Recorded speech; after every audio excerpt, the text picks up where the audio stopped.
Hey guys, this is Melissa Bachman. Are you ready to stop spooking deer before it's even time to hunt them? Then you need the new Flex S Dark cellular trail camera from SpyPoint. With a no-glow flash option, long-lasting solar power, and a ton of settings that can be changed anytime through the SpyPoint app, there are no more excuses for letting your deer get wise before the season even starts. So check it out for yourself and see why the SpyPoint Flex S Dark is the unstoppable and undetectable scouting tool you need for your next hunt. Does it ever feel like you're a marketing professional just speaking into the void?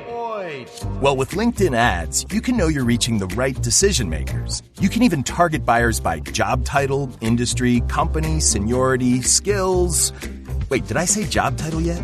Get started today and see how you can avoid the void and reach the right buyers with LinkedIn ads. We'll even give you a $100 credit on your next campaign. Get started at linkedin.com/results. Terms and conditions apply. Welcome to DSC's Campfires with Larry Weissoon, a unique blend of hunting, fishing, wildlife conservation, and the outdoor lifestyle. DSC's Campfires is brought to you by DSC, Conservation, Education, and Advocacy. Hornady, accurate, deadly, dependable. Taurus, award-winning revolvers and pistols. Stealth Vision, high-tech, precision-driven equipment for today's modern hunter. Mossberg, American-built, American-strong. Vineyard Max, deer attractants created for the aroma of success, game feeders, and other hunting products. Red 55 Winery, signature wines from Emmy Award-winning country artist Miranda Lambert, owned by Rick and Beverly Lambert. And the Choctaw Hunting Lodge, home of some of the finest hunting in North America. Now, here's Larry. This is our 300th episode of DSC's Campfires. Started, about 6 years ago, and Ken Milam and I sat down after doing a radio show together on one of his radio programs that he had, and started talking about the possibility of doing a podcast.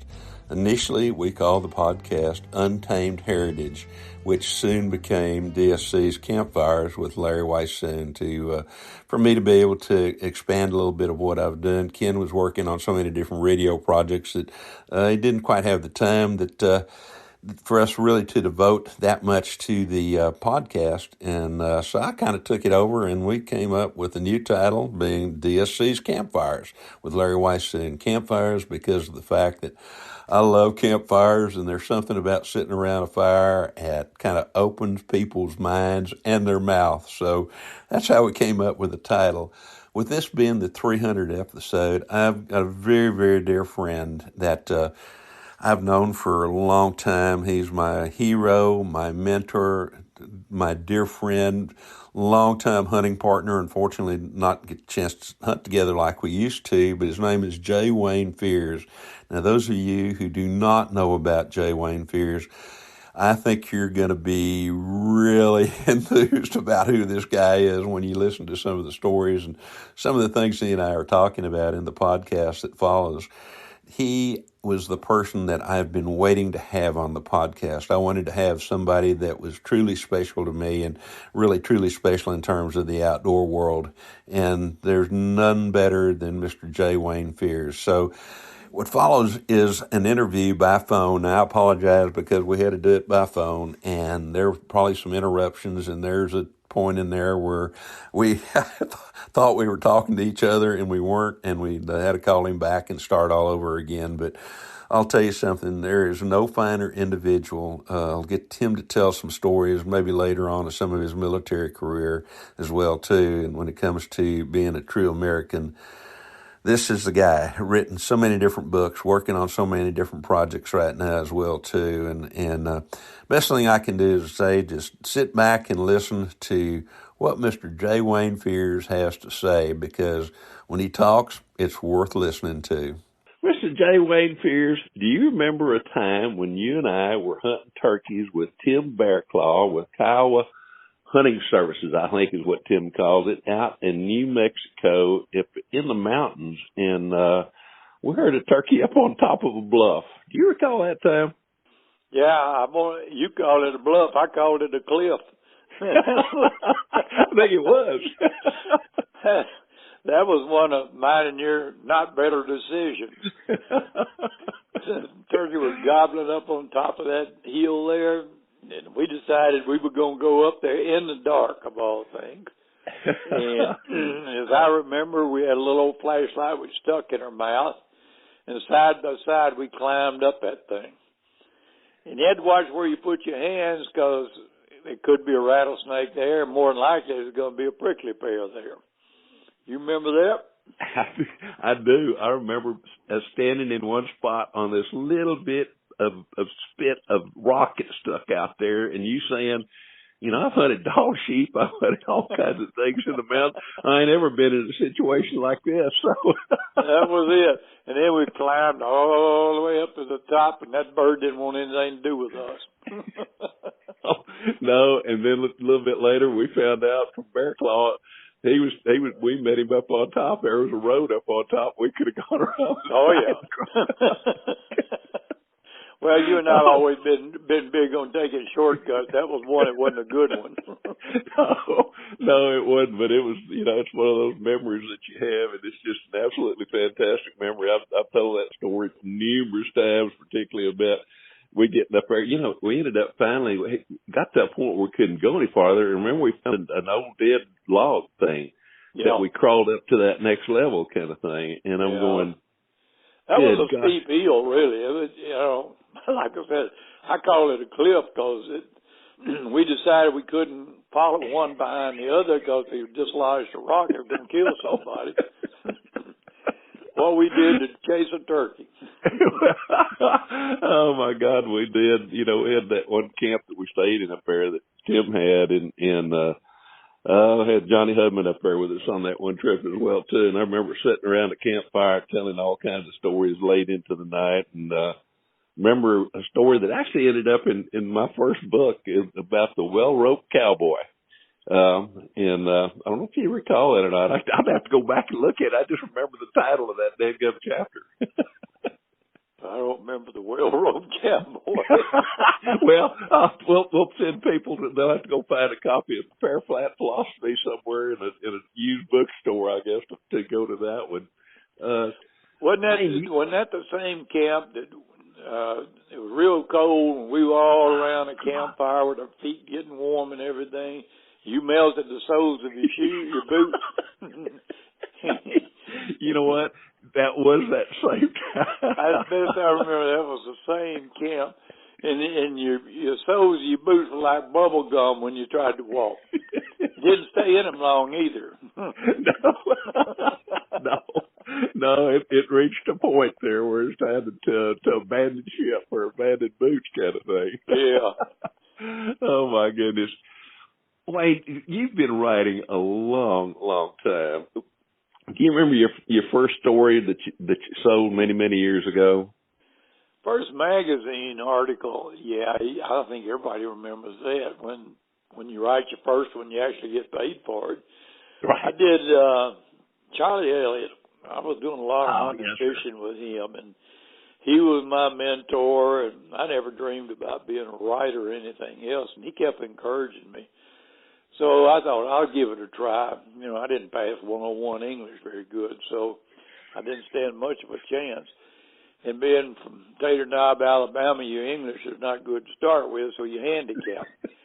So anyway, I sat down one night and decided I'd do a story on how farmers could convert some of their farmland into a campground. And on a whim, I sent it, I think it was Farm Journal magazine, and they paid me $100 for it. Oh, my goodness. That check looked as big as an army blanket to me. I've never seen such a big check in all my life. And then I was hooked in. I thought, if I get paid to do this kind of stuff, I'm going to do it. It wasn't really a hunting and fishing article. It was kind of a how-to. But, you know, when I got that check, I should have had that check framed, but I needed the money so so bad I couldn't keep it to frame it. I can recall those kind of days as well too. Now you mentioned Tater Knob, now, and you mentioned how that brought back a memory of a story that you told when you played football, and your dad told you that you had to be home by a certain time, otherwise you wouldn't get to hunt the next morning. Do you remember that? Yes, I do. And I just told that story about 2 days ago because they talked about tearing the old football field wall down and building condominiums or something there now. Oh, my goodness. But, yeah, they had a rock wall. CCC camp had built this rock wall around, actually it's 1 square city block. And the thing was about 10, 12 feet tall. I don't remember how tall it was. But, yeah, and then back in those days, you got to remember this is a long time ago. This is in the early 50s. We had football cleats, some of us had aluminum cleats on them. Mm-hmm. And I went out for a pass. My daddy had told me if I wasn't home by 10 o'clock, I couldn't go squirrel hunting the next morning with him. And I wasn't going to miss that for nothing. Went out for a pass, and I looked over at the hot dog stand. I could see the clock over there, and it was about 10 minutes to 10. I just kept on going, got to the end of the field. I hit that rock wall like a cat squirrel, went over the top with the crowd cheering, and ran home. And that was the end of my football career. So, oh my yeah, goodness. I do remember that. I had forgotten it, but when they had it on the news on that they're going to tear that thing down, I thought, man, I ought to have a plaque on the end of that thing. They really ought to. That was the beginning and the end of my football career. Now, you've written so many different things and books, and I want to get into that and some of the magazine articles and that kind of thing. But you are also one heck of a camp cook, from what I recall. And when you spent a lot of time together there at the Holland and a few other places. When did you start? Did you start cooking early on as well too, or is that something that you picked up along the way? I have to. My dad, when I hunted with him, he believed in eating was a big part of hunting or fishing. Yes, and so we were always, doing a streamside lunch, or he'd always take something that we'd cook up in the middle of the day for a squirrel hunt or something like that. But then when I got into Boy Scouts, and I got to give them a lot of credit, I wanted to get the cooking merit badge and all. They got me started Dutch oven cooking and stuff like that. And I just enjoy it. It's fun. And then when I had all the hunting lodges, like you, I was responsible for feeding a whole lot of people from time to time. And you better know something about cooking, because some of the people cooking may not show up one morning. So suddenly that did happen occasionally. You cook. And then on one of our Colorado outfitting businesses, I fired a cook one day, and it never occurred to me that when he left on his horse, there ain't nobody to cook. And I had a group from Kentucky in. Oh, my gosh. So I'd get up every morning at 1:30 so I could cook breakfast and everything and be ready to go out and guide all day long. So it's been a part of my career. Now I enjoy doing it. I enjoy it today. Oh, absolutely. And I understand you do like pinto beans. Well, you and I both liked them because we hit a ranch down on the Mexican border one time. And we got in there about lunch, and they had a Mexican cook, didn't speak English very much. And some Mexican cowboys, and about all he had to feed us was pinto beans. We both said, man, we could eat these every meal. And if it hadn't been a cow gotten into a cattle cross and broke a leg, we would have eaten pintos for a week. Do you remember that? I do. I think we almost did. Mike McMurray was the manager. That was down on the... Yeah, he was out of town or something when we got there. Yeah, I remember that. That was a great hunt, of course. But, the Mexican thought he was doing us a favor, and we ate pintos for breakfast, lunch, and supper. I didn't realize they were good. They were good. I didn't realize you could make beans that many different ways. We finally went to Mike McMurray, who was the manager down there on the San Pedro, and said, "Hey, Mike, we need to have something." I'm not so sure that Mike didn't run one one of those steers into a cattle guard and break his leg. I don't know how that steak ended up on a plate, but it sure was good. Well, we're not going to ask, but you're right. It was good. And while we're on the theme of cooking, you've done a lot of stuff with cast iron, with Dutch ovens. Yeah, I've done two cast iron cookbooks, Dutch oven cookbooks. Right. And then, in 2 or 3 of the other cookbooks, I've, talked about cast iron skillets and everything else. But I enjoy Dutch oven cooking. It's just a different way of cooking. And in today's world, everybody thinks you're a real pioneer if you know how to cook in a Dutch oven. So it's kind of fun to be at a gathering and cook with these big Dutch ovens. I'm getting so I can't lift a number 12 Dutch oven full of stew. That's about all I can lift anymore. Well, I'm feeling this good. I love to cook as well too here at home, or occasionally I get to be at one of the camps we go to. And first thing I'll do is I'll call if I'm not familiar with it. I say, hey, do you have any cast iron? Do you have any Dutch ovens? And thank God most of them do, because if not, I'm going to carry them with me. And even here cooking at the house, if I'm going to cook, it's going to be cooked in cast iron, regardless of what it is. Oh, yeah. Tell me about the books, because I know one of those you did for Lodge, right?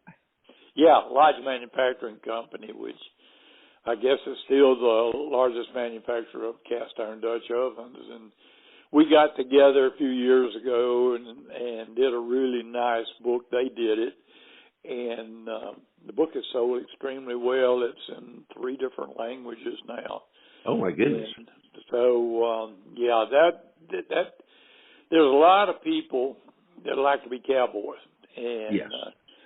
So being able to cook in a Dutch oven in their backyard or whatever is a way that they can relate to the cowboys. And it's just fun. And a lot of people do it that just for the fun of cooking outdoors. You're right. And as you're talking, it's bringing back, oh my God, just a myriad of memories, including a guy by the name of Bill Cobble. Now, we used to go up to the Nail Ranch quite often years ago, and Johnny Hudman and Craig Winters were up there, and now I think the ranch is not nearly as large as what it used to be rather, and I think Craig still hunts a part of it, but we had a Western hunt up there that was out of this world good, because Bill, and we used Bill a lot later to do a lot of cooking parts as well too, but we did a Western hunt up there. That camp, you remember he hauled an old original, I guess, or maybe it was a replica of an old chuck wagon in there as well. Yeah, it was an old Studebaker wagon that he told me he'd bought that in Tennessee. And yeah, it was an old original Studebaker wagon, and he converted it into a chuck wagon. And Bill was one heck of a cook. Oh my gosh. One of the best chuck wagon cooks I've ever eaten at tailgate on. And they did. He and gosh, just forgot the gentleman's name. Did a book called Beans, Biscuits, and Barbecue. Yeah, he and a buddy of his there in Albany, Texas. I can't remember names, but that was a great book too. Well done book. And great photography as well too. Yeah, it was. It sure was. And that book, if somebody's interested in, again, they can probably go on Amazon or some other place, or wherever do those kind of things, and find that particular book. I'm not sure whether it's still in print or not, but Bill was a character. I first met him years before that hunt, when he used to cook on the Lamb's Head. He was the primary cook for Watt Matthews and his bunch on the Lamb's Head. And the Lamb's Head was, as you may recall, was pretty much next to the Nail there, where we spent a fair amount of time. And God, there used to be a big old chuck out or cook shack that he cooked in, and I can remember going up there and just, oh my God, it was. Are you you mentioned now? Tell me about the stew. What kind of stew you're making in the number 12? It depends on what critter we just got. It could be a possum stew. It could be a squirrel stew. We get real sophisticated. It could be a chicken stew. Now let's talk a little about it. It just, the way I grew up, it depended on what the last critter was that you got, whether it was on a trap line or on a hunting trip.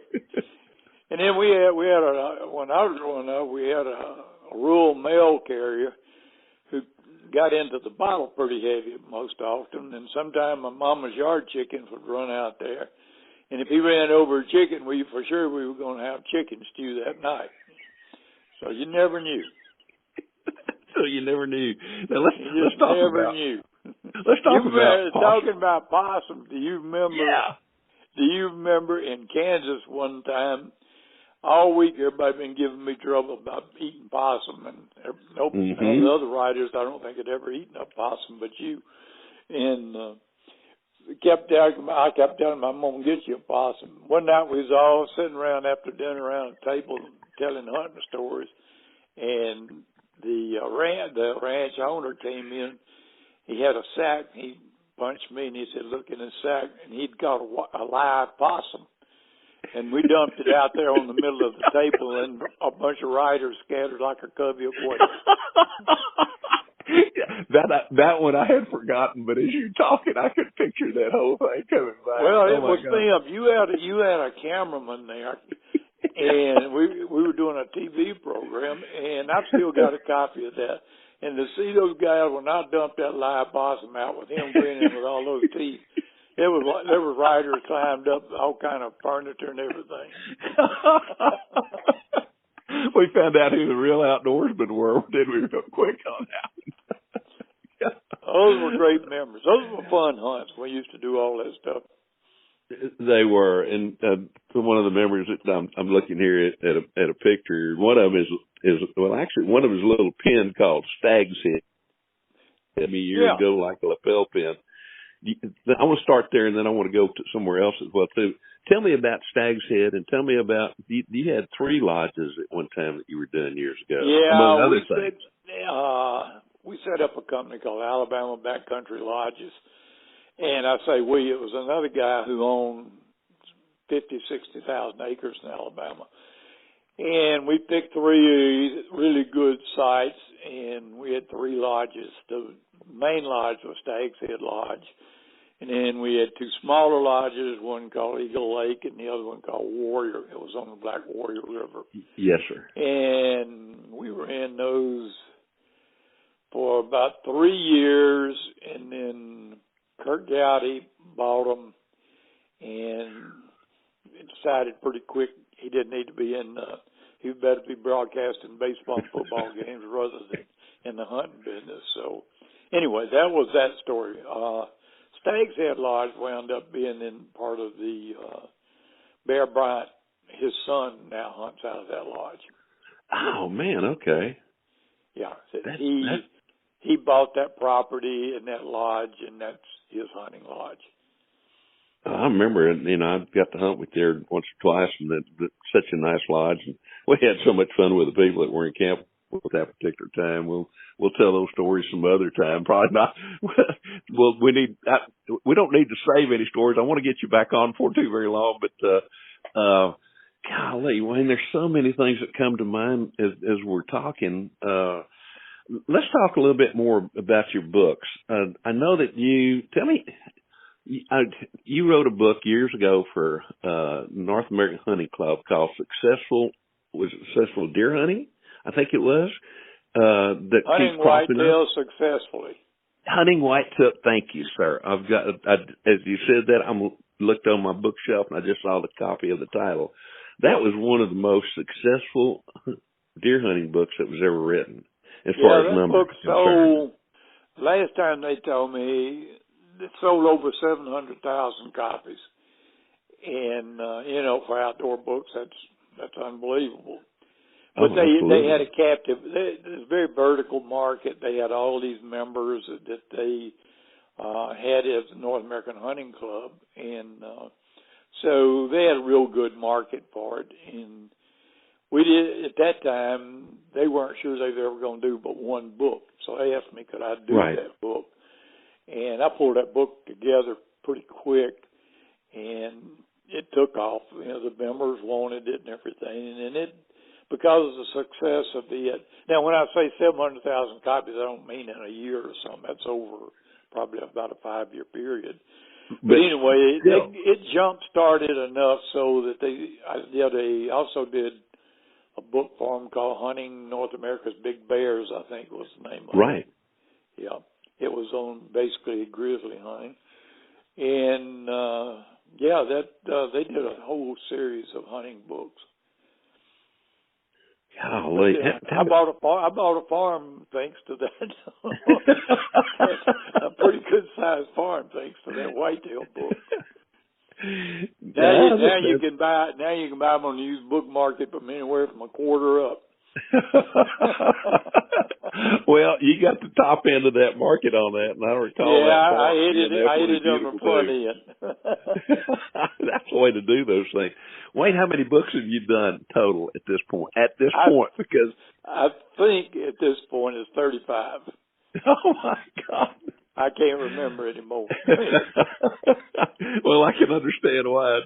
I don't have a copy of every one of them, but I've got a copy of. I don't either. Goodly number of them.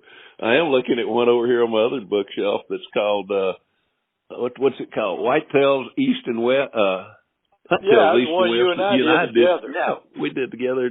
I think it's still available. That was a fun book to do. Yeah.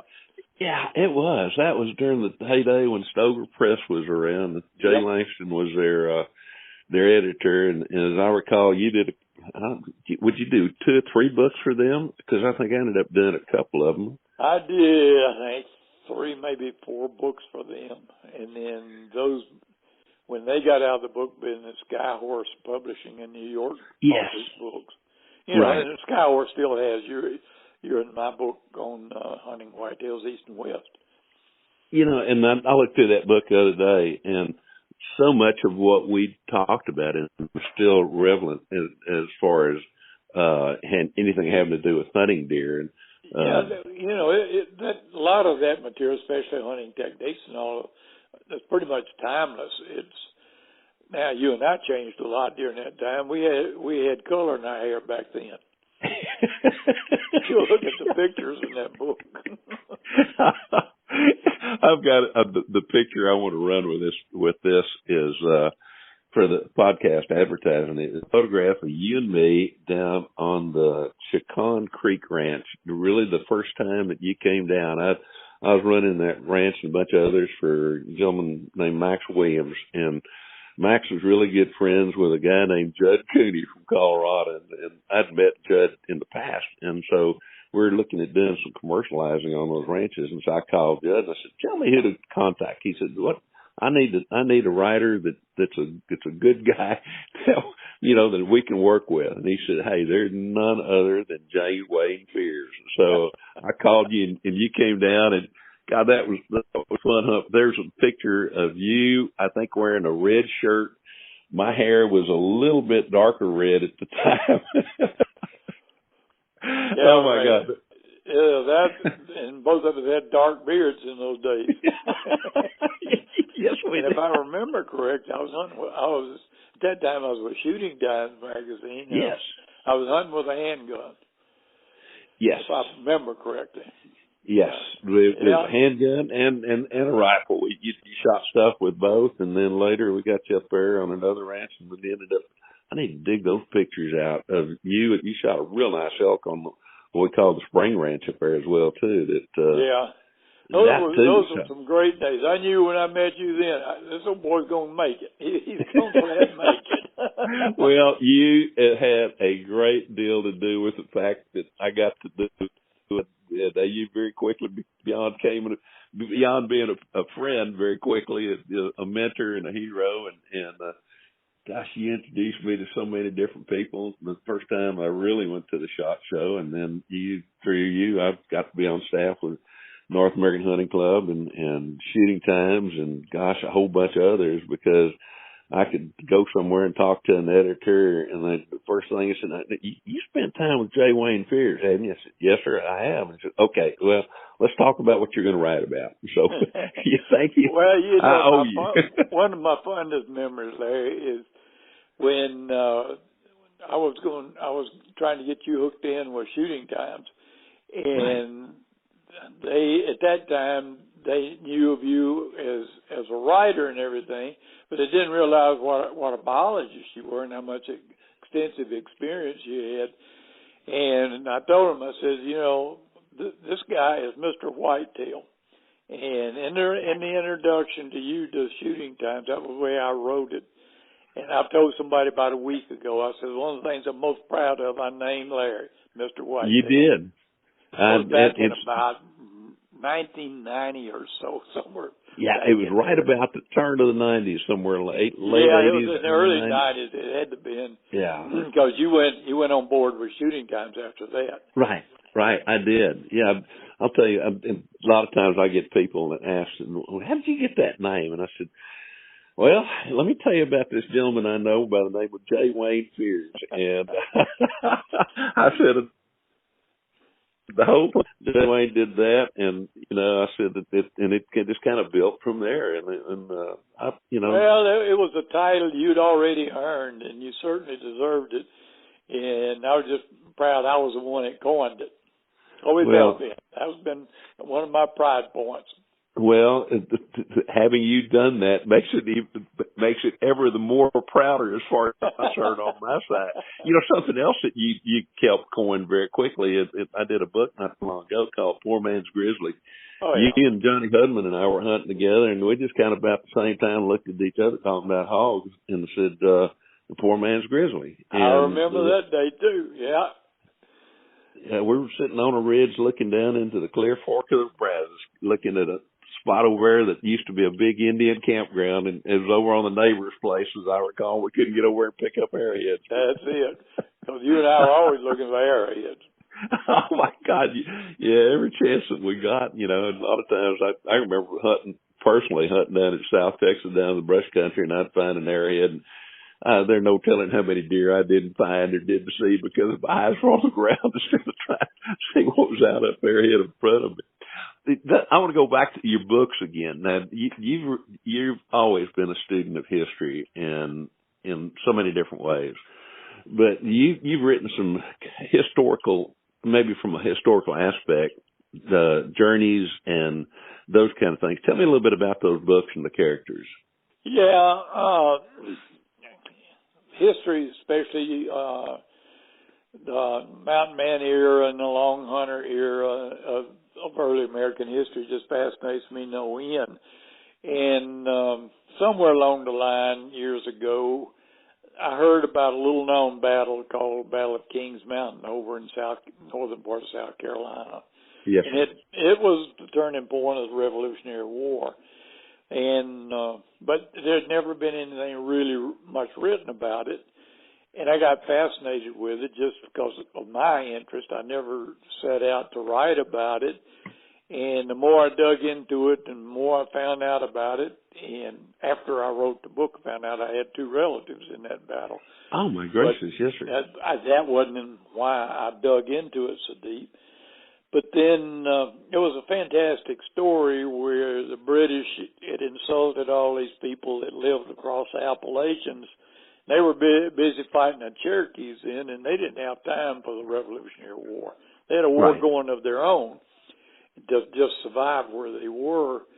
And a Major Ferguson with the British Army sent word over there that if they didn't join the British militias that was being formed then, he was coming over the mountains, and he was going to burn their crops, burn their cabins, and hang their leaders. Well, they mustered up at a place called Sycamore Shoals in what's now Tennessee, and there's about 1,000 of them, and they said, you know, this guy's bullying us. Let's go over the mountain and find him and kill him. And that's literally what they did. And it's a fantastic story, one of survival. These guys walked several hundred miles in moccasins. Some of them had horses, a lot of them didn't. Yes, and they found Ferguson on a little mountain called, actually just more than a hill. They caught Ferguson and his troops up there, and in about an hour and 5 minutes, they wiped them out. So I thought this is a great history lesson that's not being taught in schools or anything. I said I'd create a 14-year-old boy and an old long hunter that's kind of his mentor, and use them to tell the story. And and I built a dog in there too. The old Longhorner had a dog. So I wrote a book called Isaac, Trek to Kings Mountain, and everything in it is authentic as I could make it. I even went back and read all of the pension letters and documents of all the people who participated that got pensions out of that years later. And I wrote it's a historical fiction book on Isaac, this 14-year-old boy, and Reuben, this old 65-year-old Longhorner. And they make that trek, and I tell each day where they were, what the weather was like, what they didn't have to eat, until they went through the battle, and then the aftermath of the battle, what they did with the prisoners and all this stuff. And I wrote it to be a teenage book. That was a young adult book was the market we went after. Right. And it's turned out to be an adult market. This book is sold extremely well on Amazon, and there are far more adults buying the book than there are teenagers. Good book. I enjoyed writing it. It took me years to literally put that book together. And what was funny, Larry, when I was writing that book, they got in. I was writing a book during the summer, and I was writing most of it during the month of July. And here in Alabama, it was hot. Yes, I sir. mean, steaming hot. Yes, but I was writing about them walking through snow when they crossed what's now the Great Smoky Mountain National Park. When they crossed through there on Roan Mountain, they were in their moccasins walking in the snow. And I sat in my office like froze to death one hot July day writing that. I can understand that. That's how I got into it. Oh, my God. I could fully understand that. It's been one of my better books. It's one that's still doing real well. And everybody wants a sequel because I built a little love story with this 14-year-old boy in there. And he kind of left his girlfriend to come back over to the mountain. Mm-hmm. And everybody, I get mail all the time, especially from women, want me to write the next book where he goes back with his gal. So, there's another book there. I don't know when it'll happen. I was going to ask you if you already started on it. We're still in summertime. There's a little bit of time left before you time to go to hunting camps and spend a lot of time outdoors. So maybe you need to get on that one, by God. Oh yeah, a lot of these women want that love story completed. Well, there may be a few old men out there kind of thinking the same thing. But yeah, it was a fun book to write, and it's been a real good book for me. And I enjoy writing that kind of stuff. I used to write for a magazine that's not around now. The name even escaped me now. It was on Early American Frontiers, and it was fun to write magazine articles. American Frontiers was named. Yes, sir. As a matter of fact, I've got a couple of copies of copies of that magazine with your articles in it. Got them stuck away here in the office. You mentioned that. You also spent some time as the editor of Rural Sportsman, which was a magazine within Progressive Farmer. What about that? Well, that was, in my writing career, that was probably one of the best gigs that I had. Progressive Farmer was always the largest farm and ranch magazine, and it had, at the time I joined them, we had about 160 or 70,000 subscribers. Yes, it's sir. A big magazine and well-read, and people who own land.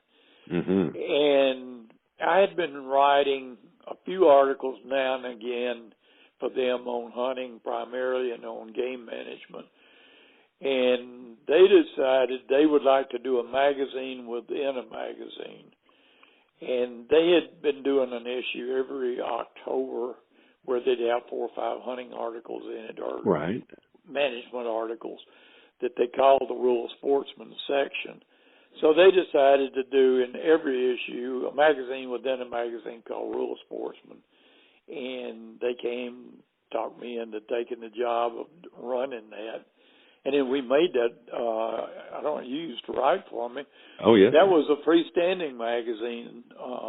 We would do 1 or 2 a year as a freestanding magazine. And then one of the things we did that I was always real proud of, and you were an instrumental part of the very beginning of it was we did a awards program for, in the United States, any farmers who was doing wildlife management could enter this. And we had 4 categories. We had, if I remember correctly, we had one on big game management, one on turkey management, waterfowl, and farm ponds, I believe. And you and I went all over the United States judging them. We stayed in some motels that had the biggest roast beds anybody ever seen. As you were talking about that, there 2 things came to mind. One was one of the cars that we ended up having to rent because there was nothing else available, and we'd have probably been better off if we'd have gotten a motorcycle with a sidecar because it wasn't any bigger than that. And then we stayed in a hotel in Sweetwater, Texas, that had real red velvet walls. I mean, I'm not sure what these rooms were used for. Yeah, that was one of those by the hour places, and we wanted to spend the night. God, those are so much fun. I remember, too, spending some time. I can't remember the gentleman's name. It was in North Carolina, and it was not the category that we went there for, but I remember him having, that's the first time I ever found out about the big bears in North Carolina. Because he had a couple of bear mounts there that looked, bigger than most of the grizzly mounts I've ever seen. Yeah, he won that year. I don't remember his name. He's deceased now. But he won the big game category that year. Yes, okay, and that's right. that was, I was like you, they started talking about 600-pound black bear. Yeah. Because they were feeding on seafood year-round. Those bears didn't really hibernate or anything, and it was in that coastal area. And he invited you and I both to come back hunting, and I don't know why we never made it.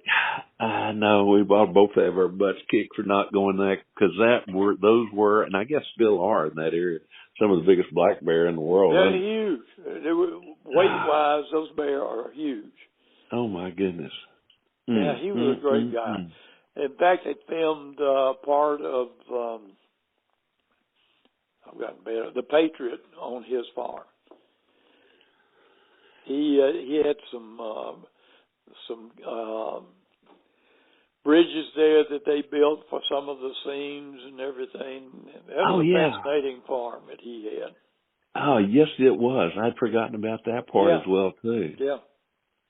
Oh, my goodness. Yeah, Rural Sportsman I was there 11 years, and that was when Time Warner, who owned all those magazines, decided they didn't want to be in the farm business or the hunting business anymore. But I spent 11 years there and retired from there, and that was about as much fun as you could possibly have doing that magazine. You, as the editor, I used to get tickled because you and I'd visit, and you'd say, Larry, I need an article on whatever the topic was. But I need 411 words, not 410, not 409. I need 400. Writing. It was tight. I'll tell you what, you taught me through that to become an unbelievably concise writer a bit, because we would take topics that literally books have been written about. Yeah. And condense it down to basically a one page, and generally with always one, but usually 2 photographs as well too. And God, that was some most interesting writing, isn't it? That taught me a lot. I'll tell you. That made me realize you did. You and I both came out of magazine writing where you wrote 1,500, 2,000 words. Oh yeah. And it was a good thing. They made the decision early in Rural Sportsman. It already been made for Progressive Farmer. Right. Farmers and ranchers don't have time to read 2,000 words. So they told me that all our articles got to be around 500 words. And you and I went through a learning curve together on that one. Yeah, but it probably made both of us better writers when you got right down to it. Although I'll have to admit, I do like the storytelling aspect of things. With the writing I do, every chance I get, I try to involve a little bit of storytelling into it. Well, I'd like to see us get back to that kind of writing again. I grew up on those long articles, and that's the reason I got in this business. Yes, sir. As a kid, I was so fascinated by Charlie Elliott and Charlie Dickens, all these guys that wrote those long stories, and I didn't figure I'd ever get out of sight of Tater Knob Mountain, so that was my way of going somewhere else, was read those stories. And I think that's part of the problem we got now is we don't do those good stories like we used to. No, I think part of the deal was we went through a period of time when there were editors who had experience and all those kind of things, and then it seemed like we went through a crop of editors that had a journalism degree and didn't know anything to speak of a lot of times about the topics that they wanted. And so they wanted everything almost in a recipe situation, you know, and to me, I've always felt like I've always learned more by listening to people tell stories and gleaning information, you know, from what they did and how they did it without saying we did this because, you know, or whatever is. But to me, I learned by reading the stories of how they had success or how they failed at something rather than a recipe. And we went kind of through a stage like that. Hopefully, I know there's a few editors out there right now that have got great experience and, you know, they're allowing some of those kind of things, you know, where you really do a good story and yet still impart a lot of information to somebody. Wayne, to continue on the books a little bit more, are you working on anything else right now? Yeah, I just finished a book. Well, I say just finished. It's been a year or so ago now. I did a book. I don't know if you remember. I used to do a lot of back pages of magazines. Oh, absolutely, yes. Stories of growing up at Tater Knob. You know, being a poor country boy, my dad a trapper and all this stuff. And I did a good many towards the latter part of my active writing career. I did a good many back pages for magazines that weren't outdoor magazines. I very well remember those. Yeah, we got good response to that. So, a couple of 2.5, 3 years ago, I put together a book of all those stories, and I did it by month. I called it the Tater Knob Almanac. You know, January, February, and there are stories that are appropriate for those particular months. Right. And so I've been spending a lot of time promoting that book and, you know, going to book clubs and signing autographs and all this kind of stuff on the book.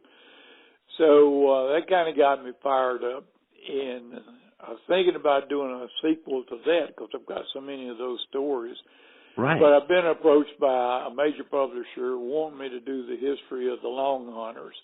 And it'd be very accurate and talk about the individual. You know, everybody knows who Daniel Boone and Simon Kenton and those guys were big time heroes. But right. there were 50 or 60 other Long Hunters that didn't get any accolades. So they're wanting to bring out those and talk about the history of the Long Hunters, what they ate, how they dressed, and how many of them died in the process. So they were basically market hunters. They were going into what's now Tennessee and Kentucky in 1750s, 1760s. That era only lasted about 20 years at the most. But just like the mountain men were basically fur trappers, these guys were after deer skins, elk skins, and there were a lot of eastern buffalo in this country then. Yes, sir. And that was what they were. They weren't in there to be necessarily explorers or anything. They were in there they'd stay in these camps 12, 15 months and get up 600-800 skins and then go back into the colonies and sell them. So anyway, I'm negotiating that book. I would like to do it. It'd be a lot of work, but it's got to pay me enough to make it worth all that work. So that's where we are right now. Yeah, that's going to take a lot of research. Interesting you mentioned, you know, the eastern elk seems to be coming back in certain areas, not necessarily in all the areas that it was. And then a lot of people don't even realize there were buffalo in that part of the world to begin with. Oh, yeah. There were lots of buffalo. You talk about when you read these journals and letters written back and forth, you find out that at these big salt licks, especially up in Kentucky and northern Tennessee, they talk about buffalo the same way as you would out west. As far as you can see, there were buffalo. And people don't realize that. People didn't realize elk were all the way down to the Gulf of Mexico. So anyway, that's the next project that if we can get the financial part of it and make it worthwhile, I would like to do that and really make it a first-class book. Oh my God! I hope that comes together, because that era too is something that's always fascinated me as well too. It just, yeah, I've had a chance to, thanks to you, spend a little time in that part of the world, and again, for the longest time, I didn't realize there were that many buffalo there. I knew there were elk scattered throughout all that country at one time or another, but my wife and I were somewhere in, gosh, I guess in the Western Carolinas or something like that, and ran across a couple of old reprinted journals. Somewhere I've got those that talked about the buffalo, and I thought, oh my gosh, I didn't realize they'd gone quite that far east, but apparently they had. They were all over the place. And the thing, as I've done the research just as part of the negotiations for this book, the number of black bear in this country was just unbelievable, and they killed black bear literally by the hundreds, because there was such a good market for the hides. And the tallow, they melted out the tallow in these bears too, and they could sell tallow. And of course, in the meantime, they're digging ginseng at the same time.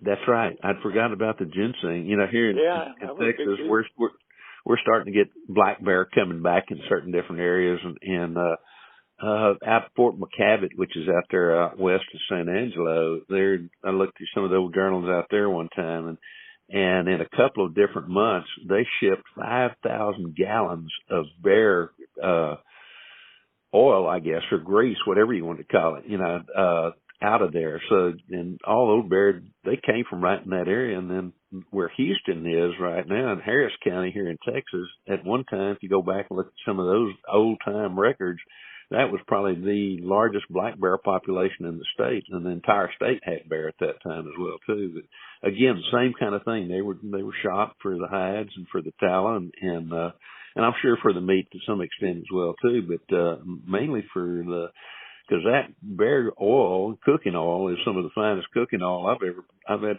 Oh yeah, it really is. I've rendered down some just to mess with it, and my gosh, is it good. Yeah, it's great for cooking.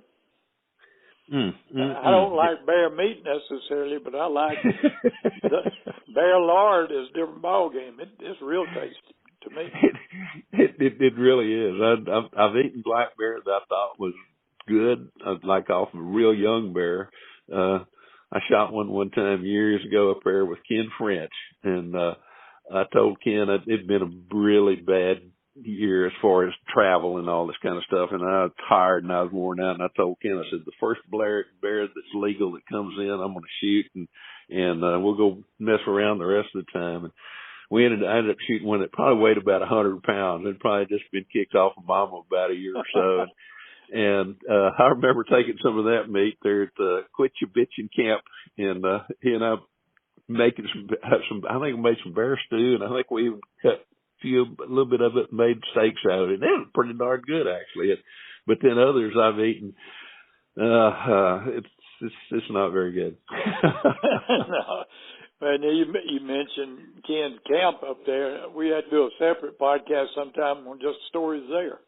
Oh my gosh, we will do that.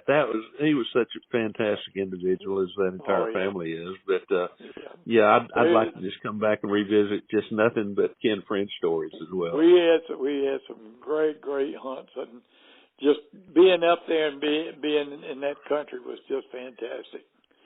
Oh man, we'll tell the story sometime about the first encore hunt.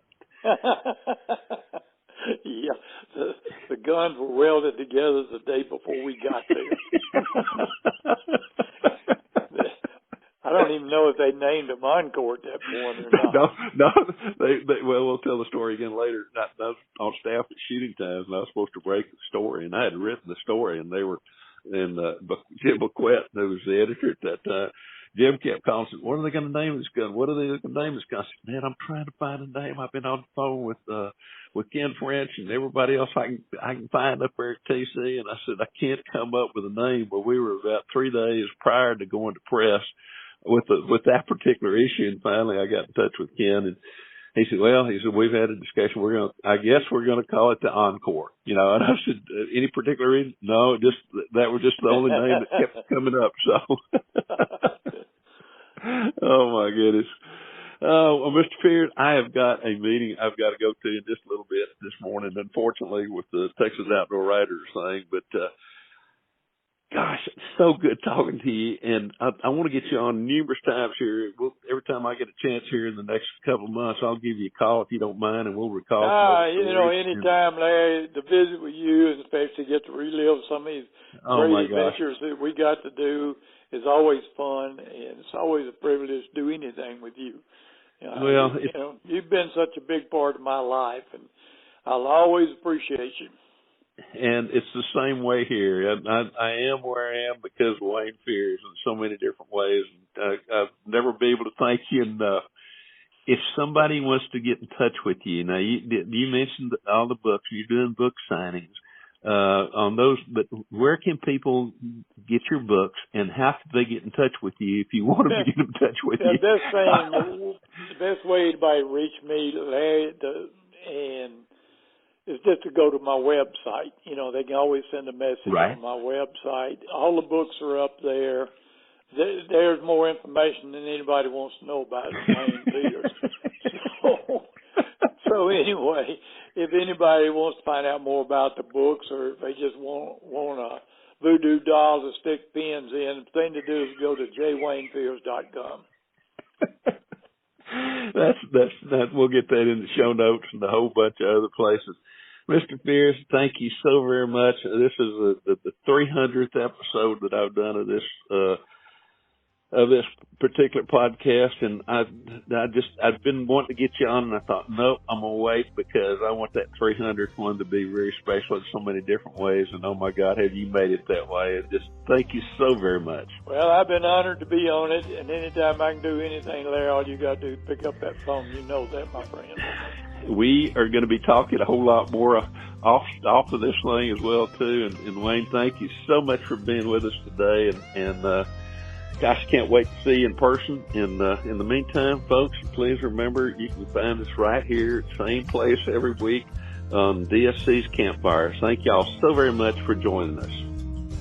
DSC's Campfires with Larry Weishuhn has also been brought to you by The Crown Bar in LaGrange, Texas, the Texas Wildlife Association, Double Nickel Taxidermy, and Burnham Brothers Game Calls.